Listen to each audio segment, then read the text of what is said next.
जय गुरुदेव। जय गुरुदेव। जय गुरुदेव नाम किसका? प्रभु का। जय गुरुदेव नाम किसका? प्रभु का। परम पूज्य गुरु महाराज के चरणों में बारंबार नमन करता हूँ और आप सबको प्रणाम करता हूँ। पवित्र जीवात्माओं,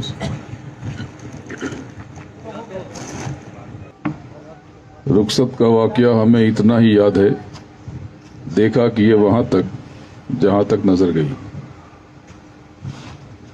मैं आपको बहुत याद करता हूं, बहुत प्रेम करता हूं। ये जगत ऐसा नहीं कि अच्छा है या खराब है, ये विलक्षण है। ये सराय हैं, सराय हैं जिसे नादा मुसाफिर कभी दुनिया कभी घर बोलते हैं। आप ट्रेन में जाते हो, देखते हो कि बर्थ के लिए, सीट के लिए कितनी लड़ाई होती है, झगड़े होते हैं। विंडो सीट के लिए झगड़े होते हैं, ये मेरी सीट है, ये तेरी सीट है। तो कुछ घंटे के बाद जितने भी मुसाफिर सबको उतर जाना है, ये पता है, फिर भी झगड़े होते हैं। ये जो संघर्ष है ना, ये केवल वहां पर नहीं, आपके जीवन में हर जगह है। यहां पे भी संघर्ष करते हो, संयम नहीं है, केवल अपने बारे में सोचते हो ना। हमारा ये हो जाए, वो हो जाए, ऐसा हो जाए, वैसा हो जाए तो भजन करेंगे।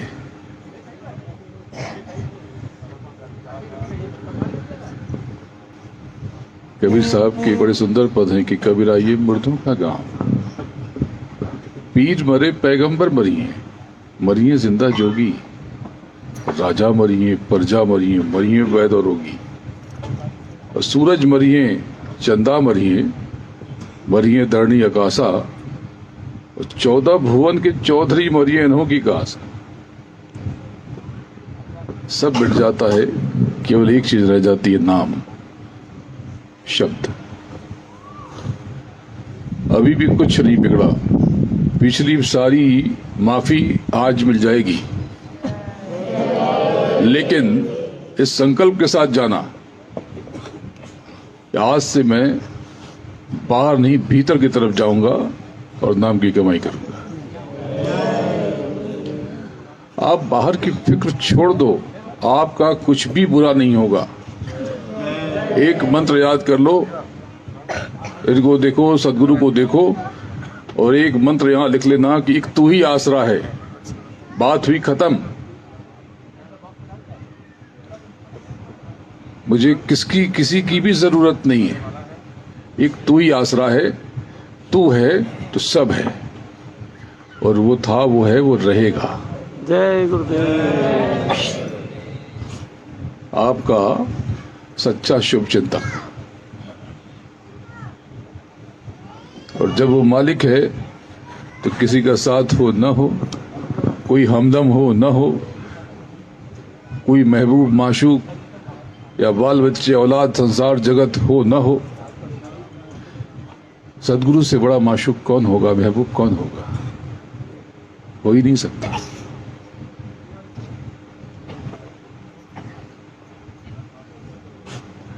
अपने भीतर उतरो तो मालूम पड़ेगा वो कितना बड़ा समंदर है, और आपके लिए अपने भीतर कितनी मोहब्बत समेटे हुए है। आप इच्छा करते हो, कामना करते हो, वो चीज आगे पीछे आपके लिए हो जाती है, उसकी व्यवस्था हो जाती है, और आपको उसकी दया समझ में नहीं आती, और फिर भी कहते हो चलो ठीक है। परिस्थिति मत बदलना, यानी परिस्थितियों को बदलने की कामना मत करना उससे तो बस झोली फैलाना और कहना कि दयागार तो उससे दया मांगते हैं, उससे दया मांगना, उससे ताकत मांगना, उससे उसका साथ मांगना। वो तो रहता है, और उसका साथ विस्मृत न हो जाए ये एहसास मांगना, मैं भूल के भी तुझे बुला पाऊं ऐसा न हो। वो सच्चा महबूब है।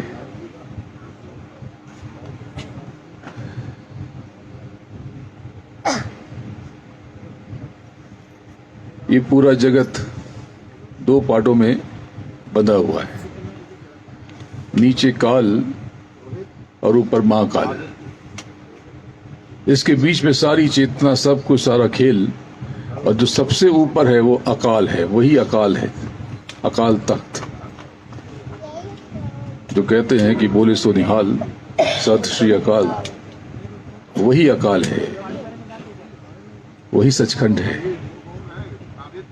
आपको पता नहीं कि आप कौन हो। जिसको तैरना नहीं आता उसको पानी देख के डर लगता है, लेकिन अगर कोई गुरु मिल जाए और उसे हाथ पैर मारना सिखा देता है तो पानी से उसे आनंद आता है। इसी प्रकार से इस जगत में आपको न जीना आया न मरना आया। मरने की बात सोच के भी आप कांप जाते हो, और जीना तो आपको आया ही नहीं। अपनी जिंदगी का पता नहीं क्या बाजा बजा दिया।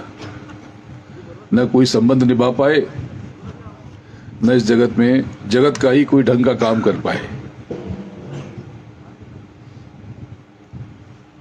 ये जो मौत है ना, बहुत खूबसूरत है। मैं सच कहता हूं, सच कहता हूं।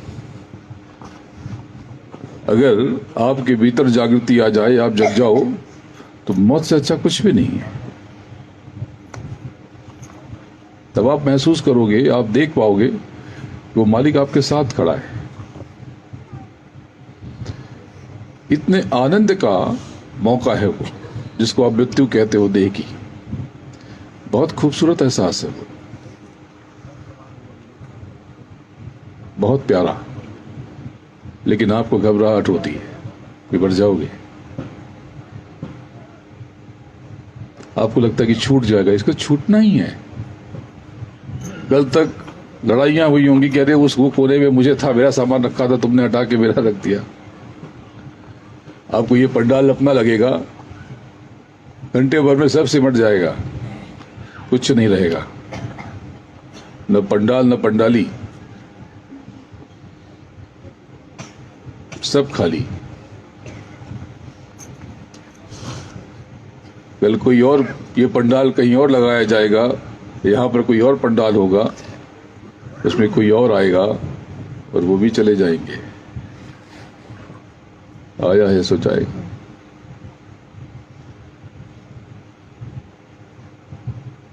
लेकिन आपकी न कभी मृत्यु हुई न होगी, क्योंकि आपका जन्म ही नहीं हुआ। आप थे, उसमें सिमटे थे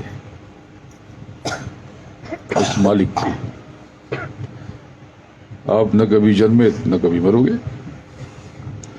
जो होता है उसे होने दो।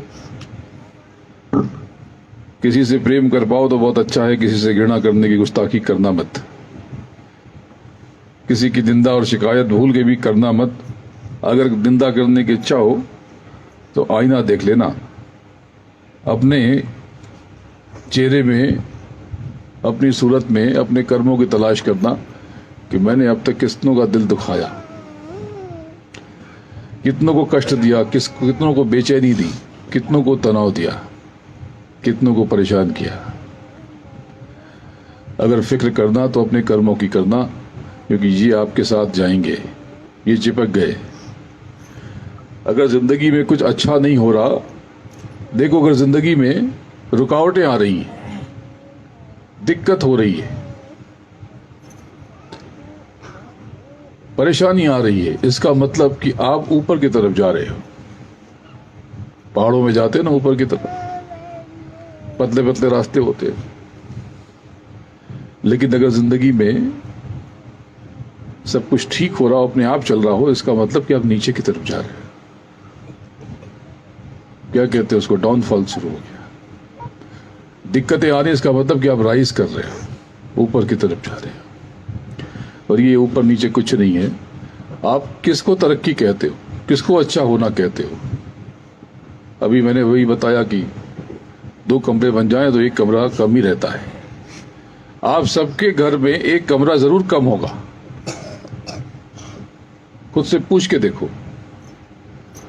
मैंने मध्य प्रदेश के एक राजा जो मंत्री हैं, उनके परिवार और इतिहास के बारे में पढ़ा, अखबार में छपा था। तो एक खबर पे मेरी नजर गई, उसमें लिखा था ये महाराज के पास इनका जो महल है वो 400 कमरों का है। मैं समझ गया ये कम पड़ता होगा, छोटा पड़ता होगा। सिकंदर को भी कम पड़ा था, जमा करने निकल पड़ा। उसे खबर मिली कि यहां पर कोई फकीर है, किसी से मिलो मत मिलो, इससे जरूर मिलना। तो उसने अपने अधिकारियों को भेज दिया, जाओ उनको बुला लाओ आदर से। तो पता किया तो वो फकीर एक समुद्र के किनारे रेत पे बैठा हुआ था। दिसंबर जनवरी की सुबह थी, गुनगुनी धूप सेक रहा था। तो उसे अधिकारियों ने कहा कि चलो तुम्हें सिकंदर महान ने, अलेक्जेंडर द ग्रेट ने बुलाया है। बोला मैं कहीं नहीं जाता। बोले अरे हम तुम्हें लेने आए हैं, तुम्हें हम रथ लेकर के बड़े आदर से लेके जाएंगे। बोले जाके कह दो अपने सिकंदर से, अलेक्जेंडर से, मैं आराम कर रहा हूं। एक सिपाही को गुस्सा आया, बोले से गर्दन काट दें क्या, इतना बदतमीज है। तो दूसरा बोला अरे नाराज हो जाएंगे, आदर से लाने के लिए कहा है। वो नहीं गया तो नहीं गया, टस से मस नहीं हुआ। अधिकारियों ने जाके बताया ऐसा ऐसा हो गया। बोला अच्छा। तो उसको विचार आया कि मुझे खुद जाना चाहिए। तो गया वहां पर, और उसको पड़ी नहीं थी, आराम से लेटा हुआ था। देखा कि कोई आया है तो उठ गया। बोला बोलो। बोलो मैं अलेक्जेंडर हूं। वो तो मैं क्या करूं, कहां से आए हो? उसने बताया कि मैं यहां से आया हूं, यूरोप का एक छोटा सा हिस्सा है।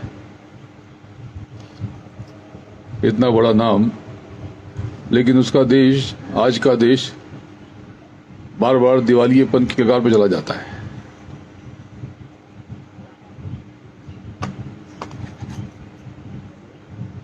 तो उसने कहा, बताया, अपने बारे में परिचय दिया कि मैं ये हूं और मैं आधी दुनिया जीत चुका हूं, आधा संसार मेरा है। बोला अच्छा फिर अब क्या करने वाले हो? बोले पूरी दुनिया जीत लेना चाहता हूं। बोला जीत के क्या करोगे? बोले खूब धन संपत्ति इकट्ठी कर लूंगा, वैभव इकट्ठा कर लूंगा। बोले फिर क्या? और ताकत इकट्ठा करूंगा, शक्तिशाली बन जाऊंगा, पूरे विश्व पे राज करूंगा। बोले फिर क्या करोगे? बोले फिर आराम से बैठूंगा कहीं समुद्र के किनारे, क्या किसी टापू पर बैठ करके जिंदगी का आनंद लूंगा। वो फकीर बोला बेवकूफ, वो तो मैं अभी कर रहा हूं। तुम इतना पापड़ बेल करके ये सब करने वाले हो, मैं अभी कर रहा हूं। जिंदगी में जो सुख चाहते हो, देखो यहां 10 दिनों में कितना सुख मिला। ये बाहर सुविधाओं में नहीं था, ये आपके भीतर था। सुख बाहर होता ही नहीं है। आपके हाथ में जो मोबाइल है, अगर ये 1-2 साल पुराना है तो ऐसे ही पड़ा रहता है, आपकी नजर भी नहीं जाती। लेकिन जब ये नया था तब आपने इसे बड़े जतन से, पीछे कवर लगाया था, आगे प्लास्टिक लगाई थी, और कभी गिर जाता होगा, आवाज आती होगी तो कहते भगवान ये जो आवाज आई है टूटने की, ये फोन ना हो, हड्डी हो। हड्डी टूट जाए चलेगा, लेकिन नया फोन न टूटे। आज फोन पुराना हो गया। तो आनंद तो आना चाहिए, उसी में आनंद होगा। नहीं, अब आनंद नहीं आता आपको। अब परेशानी होती है कि इसमें ये नहीं है, इसमें वो नहीं है। क्यों? पहले भी बोले नहीं, अब तो बहुत एडवांस आ गया है, इसमें ये नहीं है, उसमें वो नहीं है। अरे अगर फोन में सुख था, जो सुख पहले दिन आपको मिला वो अब भी मिलना चाहिए, वो अब भी मिलना चाहिए। अब क्यों नहीं मिल रहा? जिनकी शादियों में दूल्हा दुल्हन के साथ पूरा समाज नाचा था, वो तलाक क्यों हो जाता है? इतनी मेहनत से तैयारियां होती हैं, मेहंदियां लगाई जाती हैं, संगीत होता है, एक एक चीज में कितनी मेहनत होती है। सुबह के कपड़े, दोपहर के कपड़े, शाम के कपड़े, रात के कपड़े, खाने के कपड़े, नहाने के कपड़े, इतने जतन से खरीदा जाता है। एक दूसरे का ख्याल रखा जाता है, तुम क्या पहनने वाले हो, हम भी वही पहनेंगे, वैसे ही उसी रंग का मैच करते हैं। न जाने क्या क्या होता है। ये जो जन्म का रिश्ता बनाने की बात थी, ये बिखरा क्यों? अगर उस रिश्ते में सुख था जो आप तलाश कर रहे थे, तो उस रिश्ते में क्यों नहीं मिला? सुख उस रिश्ते में था ही नहीं। सुख आपके भीतर से कहीं टपक रहा था, और जब रिश्ते के पास गए तो रिश्ते में कुछ था ही नहीं।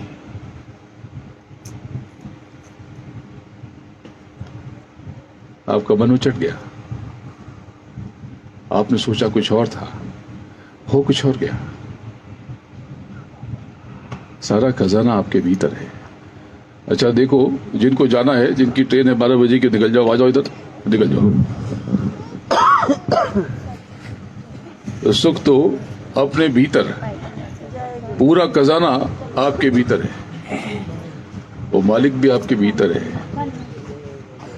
अगर आपको अपना पता चल जाए तो मैं स्टैम्प पेपर पर लिख के दे दूंगा कि मैं गुरु महाराज का पता बता दूंगा। जय गुरुदेव। आपको अपना पता चल जाए, आज ही मैं बता देता हूं उनका पता। आपको अपना ही पता नहीं है, उस अनामी का पता पूछने चल। बात साफ है, स्पष्ट है, यही निर्देश, यही आदेश।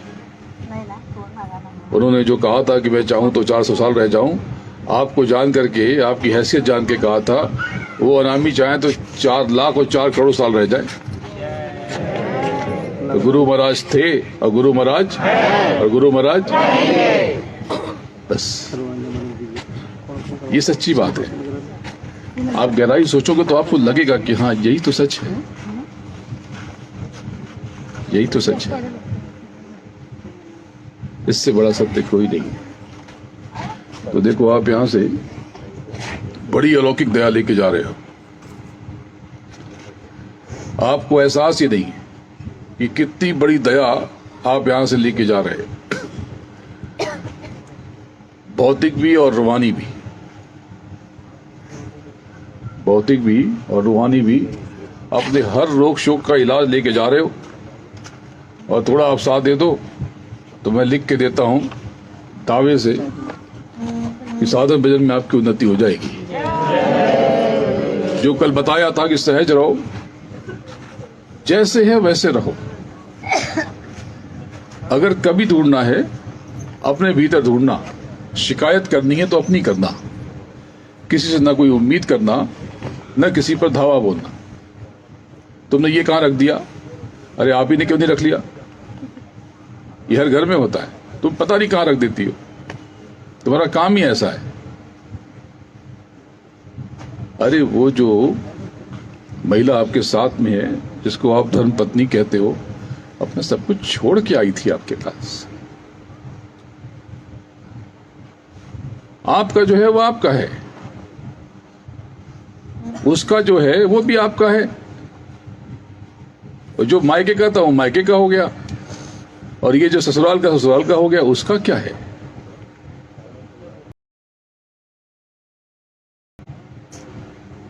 आपकी हिम्मत कैसे हो जाती है उससे ऊंची आवाज से बात करने की? कितना बड़ा अपराध है आपको पता नहीं है? कितना बड़ा अपराध है।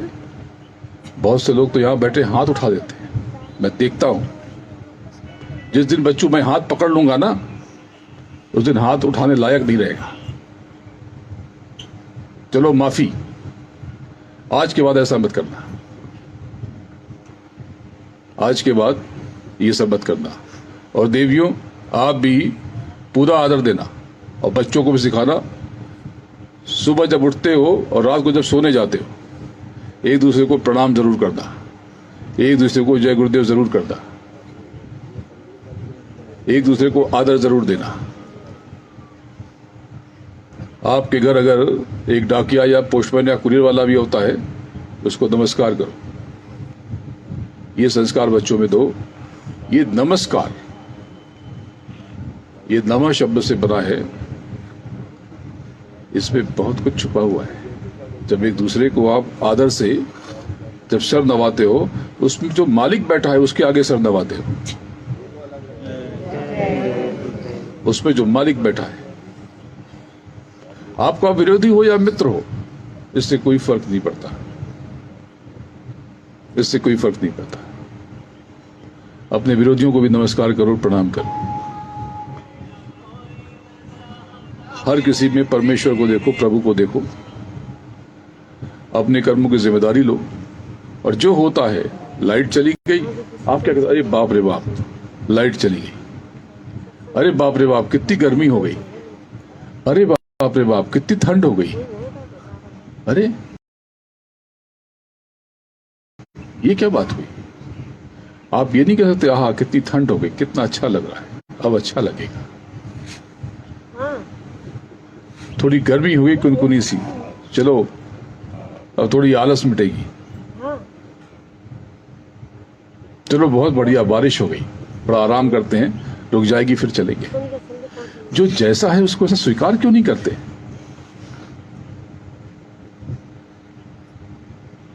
सारी उम्मीद दूसरों से, और दूसरा आपसे उम्मीद करे तो गुनाह है। कैसे बनेगा साधन भजन? खाली कान में उंगली डालना साधन भजन नहीं होता। बहुत सारी चीजें जुड़ी हुई हैं, आपके आचार विचार आचरण। माँ बाप बच्चों पे संदेह करते हैं, बच्चे माँ बाप की शिकायत करते हैं। चलो आज जो 11वां दिन है, पूर्णाहुति कल हो चुकी। आज से पिछली सारी माफी की कोशिश करूंगा। आज से माफी, लेकिन आज से खुद यहां परिवर्तित होकर के जाओ। ऐसे जाओ कि लोग कहें कि ये जय गुरुदेव वाले, ये बड़े अच्छे होते हैं, इन पे भरोसा कर सकते हो, ये बड़े स्नेही होते हैं, बड़े मददगार होते हैं। ये ना कह रहे ये तो जय गुरुदेव वाले हैं, जरा बच के रहो। आपके नाम के साथ मालिक का नाम जुड़ा है, इसको हमेशा ध्यान रखना। ऊंची आवाज में बात बहुत सारी परेशानियों को जन्म देता है। सबसे विनम्रता से बात करो। अगर आपने जगत को जैसा है वैसा लेना शुरू कर दिया, जो आपका आज है, और जिस भी कारण से हो, वो जो बैठा है, जिसको आप विधाता कहते हो, जिसने इस विधि का विधान बनाया, वो अन्याय नहीं करता। उसने तो बना दिया नियम अच्छे और बुरे का। आप तो वो भुगतते हो जो आपका है। बोले अरे नियम बना दिया ऐसे ऐसे। अब नियम तो नियम है। आपके देश में बाएं से चलना नियम है, दाहिने से गाड़ी चलाओगे तो चालान हो जाएगा। लेकिन अमेरिका में जाओगे तो वहां दाहिने से चलने का नियम है, बाएं से चलोगे तो चालान हो जाएगा। उनका नियम दूसरा, इनका नियम दूसरा, उनका नियम दूसरा। जो जहां पर है वहां का जो नियम है वो नियम है। जैसे बहुत से घरों में देखता हूं कि लोग जूते पहन करके अंदर जाते हैं, उनको दिक्कत है। उनको दिक्कत नहीं है, उनको चलता है। लेकिन बहुत से लोगों का नियम है कि जूते बाहर उतार के जाते हैं। तो आपका अपना घर है, आपने किराए पे दे दिया, किराएदार है, लेकिन अब वो किराएदार है तो आपको उसका नियम मानना पड़ेगा। अगर आपको उसके यहाँ जाना है तो।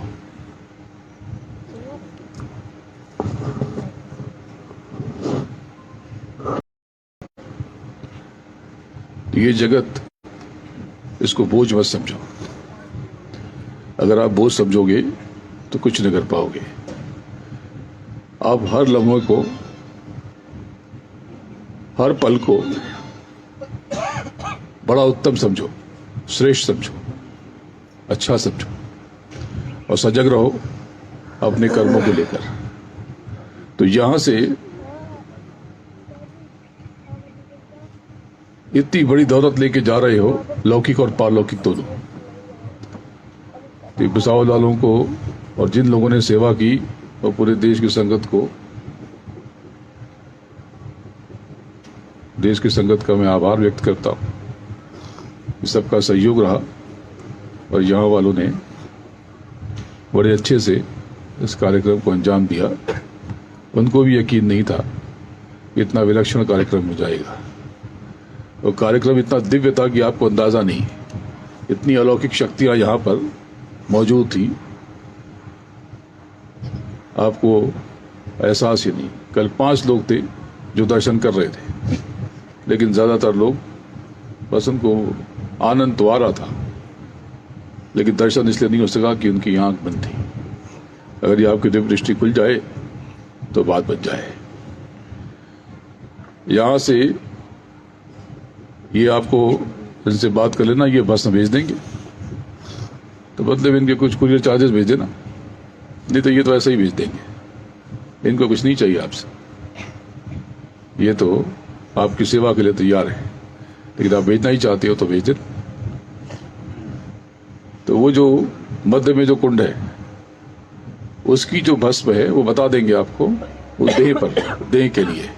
और बाकी के 4 कुंड की जो भस्म है वो आपके घर, परिवार, खेत खलियान, व्यापार के लिए। इसमें आपको कारोबार में भी मदद मिलेगी, खेती में भी मदद मिलेगी, घर में कोई परेशानी है वो भी मदद मिलेगी। जिससे घर में झगड़े बहुत होते हैं, तो मैंने बता दिया है कि आप शक्कर लेके आ जाना मेरे पास, मैं दे दूंगा, और उसमें इन 4 कुंडों में से किसी की भी भस्म डाल देना और घर के हर कोने में छिड़क देना, तो जो आफत है ये कम हो जाएगी, लड़ाई झगड़े कम हो जाएंगे, जो ऊपरी बाधा है वो भी कम हो जाएगी, कोई और बेचैनी परेशानी वो भी कम हो जाएगी। लेकिन मानसिक अशांति है, दैहिक कष्ट है, आर्थिक कष्ट है, या किसी और प्रकार का कानूनी कष्ट है, तो ये जो मध्य का कुंड है उसके लिए उसको अपनी देह पे अर्पित कर देना, अपार दया मिलेगी। बोलो जय गुरुदेव, जय गुरुदेव। अभी कहना बहुत कुछ चाहता हूं, थोड़ा ऊपर का सुनाना चाहता था, लेकिन ये जो काशी से ब्राह्मण गण आए, इनको विदा करना है, इनकी विदाई होनी है, तो ये इंतजार कर रहे हैं, तो इसके लिए मुझे जाना पड़ेगा। आप में से अधिकतर तो चले जाएंगे, लेकिन अगर कुछ लोग रह जाएंगे तो बाद में फिर सुना दूंगा। बोलो जय गुरुदेव, जय गुरुदेव नाम किसका। देखो, फिर से दोहराऊंगा,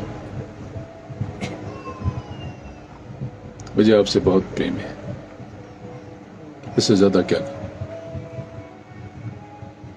जय गुरुदेव नाम किसका। परम पूज्य गुरु महाराज के चरणों में बारंबार नमन करता हूं और आप सबको प्रणाम करता हूं।